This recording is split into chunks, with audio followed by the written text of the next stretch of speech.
Welcome है आप सबका एक और नए सेशन के अंदर। तो भाई साहब बीसीसीआई का जब नाम आता तो पैसे का तो फिर बारिशों का नाम तो आएगा ही आएगा, क्योंकि यहाँ पे पैसा आने हुआ है। इतना पैसा है कि मैं आपको लफ्जों में बयान नहीं कर सकता। इनकी वुमेन्स आईपीएल के अंदर पैसे की बारिश है, इनकी आईपीएल के अंदर पैसे की बारिश ही बारिश ही है। मैं बारिश इसलिए कह रहा हूँ क्योंकि जो एक सीजन खेल लेता उसकी पूरी जिंदगी बन जाती है। अब अगर मैं बात करूं बीसीसीआई के सेंट्रल कॉन्ट्रैक्ट के जो प्लेयर्स होते हैं उनके ऊपर कितनी पैसे की बारिश है तो आप सुन के हैरान हो जाएंगे। कल बीसीसीआई ने अपना क्राइटेरिया को लॉन्च किया, सेंट्रल कॉन्ट्रैक्ट्स के जो प्लेयर्स थे उनके नाम है, जिसके अंदर शॉकिंगली श्रेयस अय्यर का नाम नहीं था। अब श्रेयस अय्यर जैसा खिलाड़ी अगर पाकिस्तान के पास हो, किसी भी बोर्ड के पास हो, तो वो आपके टीम के अंदर बेशक ना हो लेकिन सेंट्रल कॉन्ट्रैक्ट के अंदर लाजमी होगा। But Shreyas Iyer central contract के अंदर नहीं था। इसके पीछे की क्या वजह है ये तो वक्त के आगे पता चल जाएगी। और ईशान किशन का भी नाम मैंने नहीं देखा। लेकिन अगर मैं बात करूं इंडियन प्लेयर्स की सैलरी की, एनुअली सैलरी क्या है, तो आप सुन के हैरान हो जाएंगे। और यही नहीं, इसी के साथ साथ में पीसीबी ने भी जो पीएसएल कह रहा हूं, पीसीबी ने भी जो पाकिस्तानी प्लेयर्स की सैलरी निकाली थी उन्होंने भी बड़ी ज्यादा रखी थी। लेकिन इंडिया ने जितनी सैलरी कर दी है ना, इसका तो लेवल ही कोई और है। तो मैं आपको बताता हूँ प्लेयर्स की सैलरी क्या है। अगर बात करें तो कैटेगरी वाइज प्लेयर्स को रखा गया है। ए प्लस कैटेगरी के अंदर सबसे खास प्लेयर्स हैं, उसके बाद ए कैटेगरी है, उसके बाद बी है, उसके बाद सी है। तो अगर बात करें BCCI annual contract Indian men's team for 2023 to 2024, ये एक साल का इन्होंने कॉन्ट्रैक्ट बताया है। जो पीसीबी ने सेंट्रल कॉन्ट्रैक्ट निकाला था वो 2023 से 2026 तक का निकाला था, जिसके अंदर बाबर आजम, शाहीन शाह अफरीदी और रिजवान सिर्फ तीन प्लेयर्स को 45 लाख से 60 लाख तक पर मंथ मिलेगा। ये पीसीबी का था। लेकिन इसी के साथ साथ फकर जमान वगैरह जितने भी खिलाड़ी थे हो गए, फकर जमान हो गए, दूसरा शदाब खान हो गए, हारिस रऊफ हो गए, इमामुल हक हो गए, ये कैटेगरी बी के अंदर आ जाते हैं। इनको मिलना था आप कह ले 4 मिलियन के आसपास या 3.5 से 4 मिलियन के आसपास। और इसी के साथ साथ जो सी कैटेगरी के प्लेयर्स हैं उनको 17 लाख पर मंथ मिलना था। और डी कैटेगरी के जो प्लेयर्स हैं उनको 13 लाख मिलना था। ये पीसीबी का जो कि मैं समझता हूँ बड़ा अच्छा, पीसीबी के लिए से भी अच्छा था। लेकिन अगर मैं अब बात करूं इंडिया की, बीसीसीआई की मैं बात करूं तो सबसे पहले शुरुआत करते हैं ग्रेड सी से। यहाँ पे जो डी कैटेगरी नहीं है, यहाँ पे ग्रेड सी आया। ग्रेड सी के प्लेयर को मिलेगा 1 करोड़। ग्रेड सी के प्लेयर को मिलेगा सालाना 1 करोड़। अब 1 करोड़ आप सुनोगे तो आप कहोगे यार एक साल का पूरा सिर्फ 1 ही करोड़ मिलेगा, लेकिन ये है 1 करोड़ INR। जी हाँ, इंडियन करेंसी के अंदर है। अगर हम इसको पाकिस्तानी करेंसी के अंदर करें तो इसको 1 करोड़ को 3.26 से मल्टीप्लाई कर दें तो ये बन जाएगा 3.26 करोड़। मतलब कि खिलाड़ी टीम के अंदर खेले या ना खेले, अगर वो कॉन्ट्रैक्ट का पार्ट है तो उसको सालाना बीसीसीआई 3 करोड़ 26 लाख देगा ही देगा। अब इसी को छोड़ दें, अब पाकिस्तान की अगर मैं बात करूं तो सी कैटेगरी के जो प्लेयर्स हैं उनको मंथली जो था वो 17 लाख मिलना है। अब 17 लाख को अगर आप 12 से मल्टीप्लाई करो तो ये बनता है 2 करोड़ के आसपास। तो 2 करोड़ के आसपास अमाउंट मिलनी है पाकिस्तानी लड़कों को सी कैटेगरी के। लेकिन दूसरी तरफ अगर मैं बात करूं इंडिया के तो उनको मिलेगी 3.26 करोड़ पाकिस्तानी अमाउंट के अंदर जो अमाउंट होगी। ये तो चलो डिस्टेंस हो रहा है, इतना ज्यादा नहीं है, समझ आती है। अब बात करते हैं ग्रेड बी की। ग्रेड बी आ जाता है 3 करोड़ के ऊपर, यानी पाकिस्तानी ये बन जाता है 3 करोड़ को 3.26 से मल्टीप्लाई कर दे 10 करोड़ के आसपास, बल्कि इससे भी ऊपर ये अमाउंट जाएगी। ये किसकी जा रही है? ग्रेड बी की। तो ये तो तबाही मच चुकी हुई है। ग्रेड सी की जो वैल्यू का डिस्टेंस कम था, लेकिन यहाँ पे तो एक्सट्रीम लेवल का ऊपर जा चुका है, जिसके अंदर प्लेयर्स आते हैं सूर्य कुमार यादव, ऋषभ पंत, कुलदीप यादव, अक्षर पटेल, यशस्वी जायसवाल। अब यहाँ पे मेरे दिल को ना थोड़ा हुआ कि अगर श्रेयस अय्यर को इन्होंने किस बेस के ऊपर कॉन्ट्रैक्ट के अंदर नहीं रखा, अगर ऋषभ पंत कॉन्ट्रैक्ट का भी हिस्सा है तो व्हाई नॉट श्रेयस अय्यर। ये चीज यहाँ पे ना मैं समझता हूँ कि इन्होंने थोड़ी सी गलती कर दी, उसको रखना चाहिए था।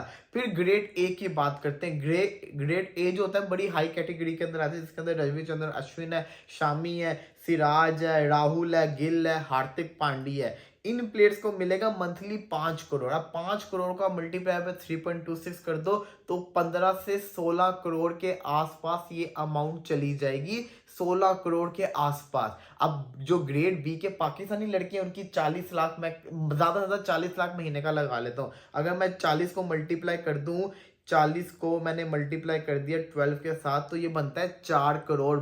4 करोड़ मंथली बनता है। और दूसरी तरफ इंडिया के जो खिलाड़ी हैं कैटेगरी बी के, कैटेगरी उसी के कैटेगरी ए वाले जो सेम कंपैरिजन बनता है, तो उनको एक तरफ मिलेगा 16 करोड़, दूसरी तरफ पाकिस्तानी खिलाड़ियों को मिलेगा 4 करोड़। अब बात सबको छोड़ दें, पाकिस्तान की जो सबसे बेस्ट कैटेगरी है वो है कैटेगरी ए, जिसको हम कह सकते हैं बाबर आजम, शाहिनशाह अफरीदी और रिजवान। और इंडिया की सबसे बेस्ट कैटेगरी है ए प्लस, जिसको हम कह सकते हैं जिसके अंदर 5 प्लेयर्स हैं, 4 प्लेयर्स हैं, रोहित शर्मा, विराट कोहली, रविंद्र जडेजा और जसप्रीत बुमराह। ये 4 इंडिया के ए प्लस कैटेगरी के प्लेयर हैं। अब इनको अगर मैं देखूं और पाकिस्तानी प्लेयर्स को देखूं तो बाबर आजम, रिजवान और शाहीन को मिलता है मंथली, अगर मैं बात करूं तो पाकिस्तानी करेंसी के अंदर इनको मिलता है जी 45 से 60 लाख। अब ज्यादा से ज्यादा मैंने 60 लाख लगा लिया, 60 लाख मिलता नहीं है, 45 से 60 लाख के दरमियान के अंदर। तो अगर मैं कर दूं 60 को कर दूं मैं मल्टीप्लाई जी,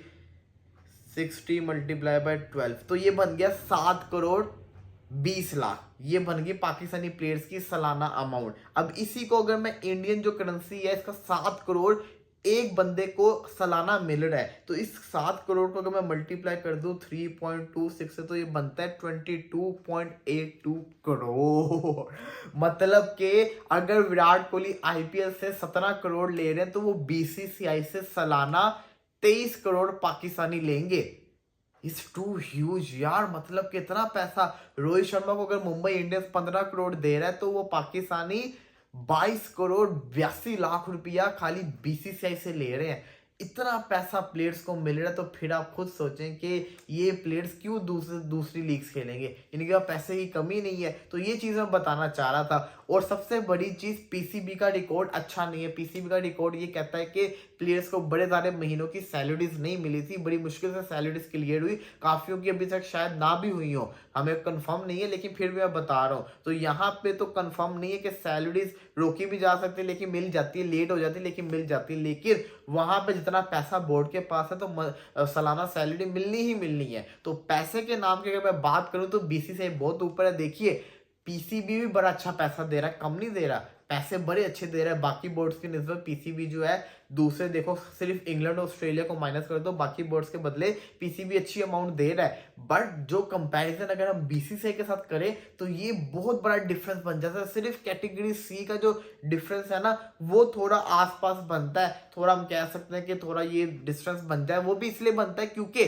पीसीबी की कैटेगरी डी भी आती है और इंडिया की सबसे जो लोएस्ट कैटेगरी है वो सी है। तो मैंने गलती यहाँ पे ये कर दी कि मैंने जो इंडिया की जो सी कैटेगरी है ना उसको पाकिस्तानी सी से कंपैरिजन कर दिया। हालांकि पाकिस्तानी इंडिया की जो सी है वो पाकिस्तान की बी कैटेगरी के साथ उसका कंपैरिजन होना चाहिए था, क्योंकि नहीं सॉरी पाकिस्तान की डी कैटेगरी के साथ उसका कंपैरिजन होना चाहिए था, क्योंकि इंडिया के पास ए प्लस कैटेगरी है और पाकिस्तान की ए बी सी डी है। तो यहां से थोड़ी सी मेरी कंपैरिजन की गलती होगी। तो अगर मैं डी को कंपेयर करूं, पाकिस्तान की डी को कंपेयर करूं इंडिया की सी कैटेगरी के साथ, तो 13 लाख महीने का बनता होता है। तो वो बन जाता होता है तकरीबन, आप उसको 12 से मल्टीप्लाई कर ले तो उसमें भी डिफरेंस आ जाता होता है। तो मतलब पैसे की बारिश बड़ी है। तो यहाँ पे आप अंदाजा लगा लें कि बीसीसीआई ने तबाही मचाई हुई पैसे के अंदर। ये अभी तक की लेटेस्ट अपडेट थी। अब बात करते हैं जरा प्लेयर कौन कौन से इसके अंदर शामिल है।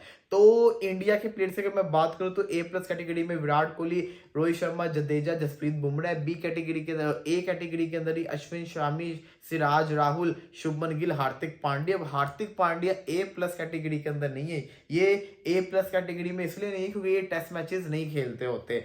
अगर ये खेलेंगे तो इसमें आ जाएंगे। ग्रेड बी की कैटेगरी के अंदर सूर्या, ऋषभ, कुलदीप, अक्षर, यशस्वी जायसवाल। सी में आ जाते हैं रिंकू, तिलक वर्मा, ऋतुराज गायकवाड़, शार्दुल ठाकुर, शिवम दुबे, रवि बिश्नोई, जितेश शर्मा, वाशिंगटन सुंदर, मुकेश कुमार, संजू सैमसन, अर्शदीप सिंह, के एस भारत, प्रसिद्ध कृष्णा, अवेश खान, रजत पटीदार। अब इनका रूल ये कहता है कि आपको अगर इस कैटेगरी के अंदर आना है तो आपके लिए मिनिमम क्राइटेरिया ये है कि आपको एक एक जो होता है ना टाइम पीरियड, उसके अंदर 3 टेस्ट मैचेस, 8 ओडीआई मैचेस और स्पेसिफिक टी20 मैचेस खेलने होंगे। तो अगर आपने वो खेले हुए तो आप आ जाएंगे। तो संजू सैमसन क्या है ना, सरफराज खान और ध्रुव जोरल ये इस कैटेगरी के अंदर आ जाएंगे। अगर जो तीसरा टेस्ट मैच खेलेंगे तो ये इस कैटेगरी के अंदर कैटेगरी डी की सी के अंदर शामिल ऑटोमेटिकली हो जाएंगे। तो ये अभी तक की लेटेस्ट अपडेट थी। फिलहाल के लिए इजाजत दीजिए, अल्लाह हाफिज।